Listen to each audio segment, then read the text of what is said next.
Wakil Gubernur Sumatera Barat Audi Joinaldi menyebutkan pembangunan fisik seksi 1 tol Padang Pekanbaru yang sempat terhenti akan dilanjutkan pada September 2022.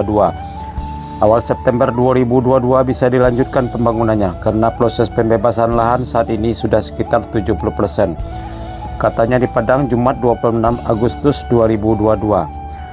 Menurutnya, dari 36,15 km panjang ruas seksi 1 dari Padang menuju Cincin Padang Pariaman, sebanyak 70% sudah dibebaskan, meskipun sebagian masih terputus-putus. Kita sudah tinjau ke lapangan. Saat ini ada sekitar 12 km lahan yang dibebaskan. Itu yang telah tersambung.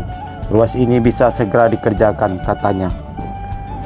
Bersamaan dengan dilanjutkannya pembangunan fisik itu, pemerintah daerah akan terus berupaya mempercepat pembebasan lahan yang masih tersisa. Setiap lahan yang telah dibebaskan kita upayakan secepatnya diberikan uang ganti rugi kerugian, sehingga pekerjaan tidak lagi terhambat, katanya. Jadi daerah Kepaloi Lelang itu kan di ujung ruas seksi 1 ini. Pembangunannya mungkin dilakukan pada awal tahun 2023.